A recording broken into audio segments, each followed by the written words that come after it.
بسم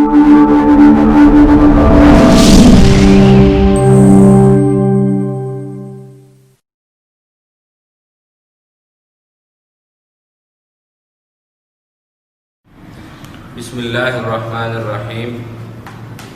بیٹے آج ہم 10th کلاس کے سلیبس میں سے تیسرا حصہ جو ہے موضوعاتی مطالعہ پر مشتمل ہے اس کو پڑھیں گے۔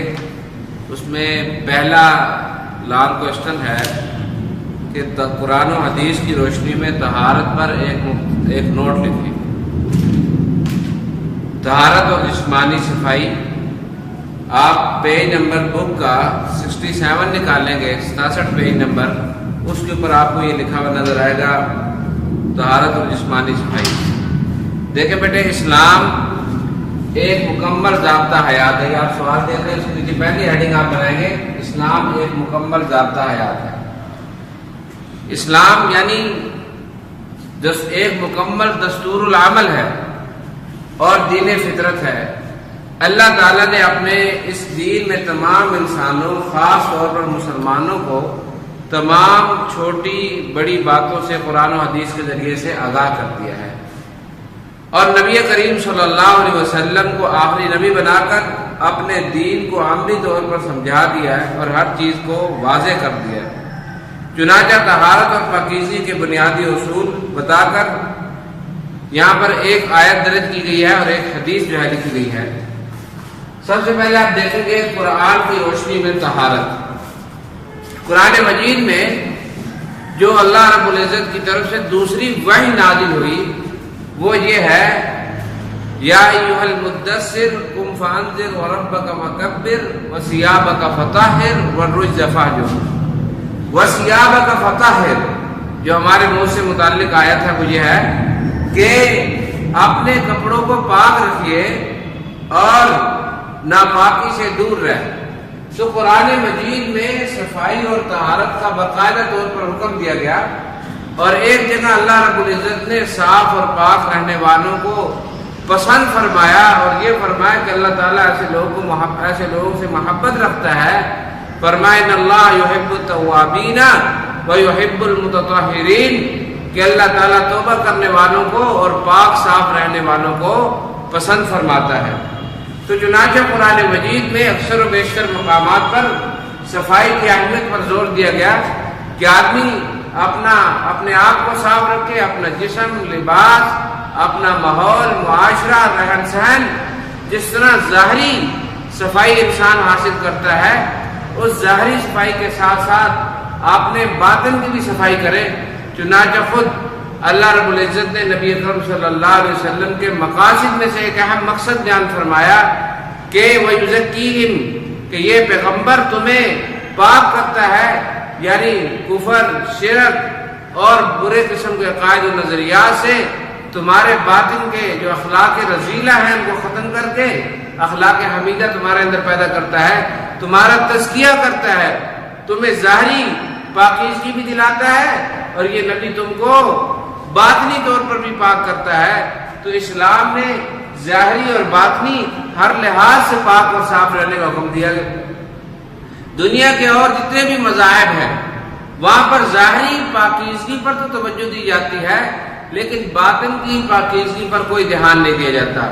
لباس کو، جسم کو، ماحول کو، معاشرے کو تو صاف رکھنے کا حکم دیا جاتا ہے اور تعلیمات دی جاتی ہیں، لیکن اسلام ایک ایسا مکمل ضابطہ حیات اور دستور العمل ہے کہ جہاں پر اس نے ظاہری پاکیزگی کا حکم دیا، ظاہری طور پر پاک صاف رہنے کا حکم دیا، اسی طرح اسلام انسان کو اپنے باطن بھی پاک اور صاف رکھنے کا اس کو حکم دیتا ہے، اور اپنے باطن کو بھی صاف رکھنے کی دعوت دیتا ہے۔ چنانچہ حدیث کے اندر دوسری ہیڈنگ آپ بنائیں گے حدیث کی روشنی میں طہارت۔ تو فرمایا حضرت صلی اللہ علیہ وسلم نے الطہور شطر الایمان، کہ طہارت ایمان کا حصہ ہے، یعنی طہارت ایمان کا ایک لازمی حصہ اور لازمی جز ہے۔ یعنی جس آدمی کے اندر طہارت نہیں، پاکیزگی نہیں، اس کا ایمان مکمل نہیں۔ جب آدمی جب طہارت اور پاکیزگی حاصل کرے گا تو اس صورت کے اندر اس کا ایمان بھی مکمل ہوگا۔ چنانچہ نبی اکرم صلی اللہ علیہ وسلم ایک مرتبہ مسجد نبوی میں تھے، ایک شخص کو دیکھا کہ اس کے بال بکھرے ہوئے اور اس کے کپڑے پر گندا۔ آپ صلی اللہ علیہ وسلم نے اسے پوچھا بھی اللہ نے آپ کو کچھ نہیں دیا؟ اس نے کہا اللہ نے بہت کچھ دیا ہے۔ تو آپ نے فرمایا اللہ کی نعمتوں کا اظہار کرو، صاف ستھرا اور اچھا لباس پہنو۔ اس طرح حضرت صلی اللہ علیہ وسلم نے ایک شخص کے بال بکھرے ہوئے دیکھے تو آپ نے فرمایا من کان لہ شعر فلیکرمہ، جو شخص بال رکھتا ہے اس کو چاہیے کہ ان بالوں کی عزت کرے، یعنی بالوں کو صاف ستھرا رکھے، اس میں تیل لگائے، اس میں کنگھی کرے۔ اس طرح آپ نے ناخن تراشنے کا حکم دیا، ناخن تراشے۔ اسی طرح آپ صلی اللہ علیہ وسلم نے معاشرے کو، ماحول کو ہر قسم کی گندگی سے پاک اور صاف رکھنے کا حکم دیا ہے۔ تو یہ آپ صلی اللہ علیہ وسلم کی تعلیمات ہے۔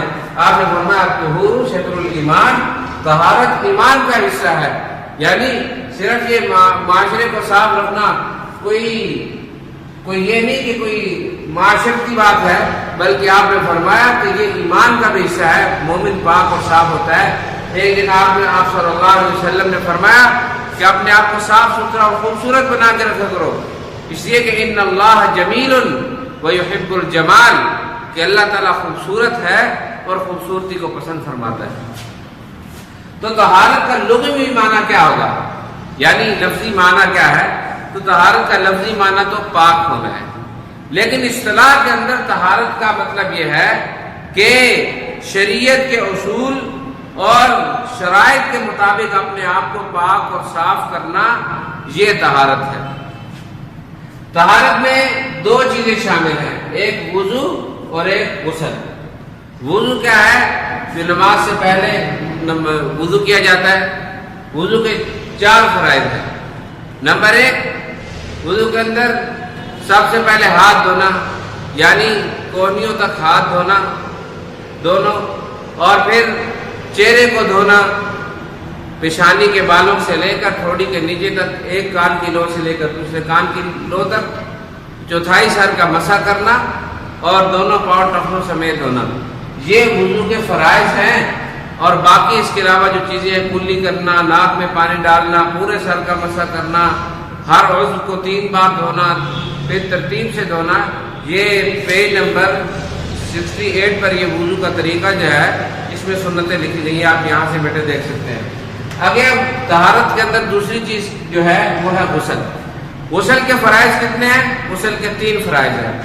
کلی کرنا، یعنی گلے تک لے جا کر پانی کو اچھی طرح غرغرہ کرنا، اور پھر ناک کی نرم ہڈی تک پانی پہنچانا، اور پورے جسم کو اس طرح تر کرنا کہ جسم کا کوئی حصہ بھی خشک نہ رہے، پورا جسم تر ہو جائے۔ اب غسل کے یہ فرائض ہیں 3۔ اب غسل کا طریقہ کیا ہے کہ جس وقت آدمی کا جسم ناپاک ہو جائے تو اس جسم کو پاک کرنے کا طریقہ یہ ہے کہ سب سے پہلے آدمی کا جسم کا وہ حصہ جس پر گندگی لگی ہوئی ہے، اس حصے کو پاک اور صاف کرے، صاف ستھرا کر دے، تاکہ نہاتے وقت ایسی جگہ جہاں پر گندگی نہیں لگی وہ گندگی وہاں نہ پھیلے اور وہ جسم گندا نہ ہو۔ سب سے پہلے یہ ہے اس جگہ کو صاف کیا جائے۔ اس کے بعد وضو کیا جائے، اور وضو کرنے کے بعد پھر غسل کے جو فرائض ہے دہرا کر کے مکمل جو ہے غسل کیا جائے۔ اب مرد کے لیے یہ ہے کہ حمام وغیرہ اگر میسر نہ ہو تو کپڑا وغیرہ باندھ کر کے وہ غسل کر سکتا ہے، لیکن عورت کے لیے ہر صورت میں حکم یہ ہے کہ وہ پردے میں ہی اور پردے والی جگہ پر ہی غسل کرے۔ تو بیٹے یہ آپ کا لانگ کوشچن ہے، طہارت قرآن و حدیث کی روشنی میں طہارت پر ایک نوٹ لکھیں۔ تو یہ ہیڈنگ میں نے بنا دی ہے، پیج نمبر 67 پر آپ دیکھیں گے اسلام ایک مکمل ضابطہ ہے۔ پہلی ہیڈنگ یہ دوسری آیت لکھی ہے قرآن کی روشنی میں، تیسری جگہ پہ حدیث لکھی ہے، وہ آپ ہیڈنگ بنائیں گے حدیث کی روشنی میں۔ اور پھر طہارت کا لغوی معنی، طہارت میں 2 چیزیں شامل ہیں، وضو اور غسل، وضو کے فرائض، غسل کے فرائض اور غسل کرنے کا طریقہ۔ بیٹے یہ آپ نے ہیڈنگ بنا کر کے پورا سوال لکھنا بھی ہے اور یاد بھی کر لینا ہے۔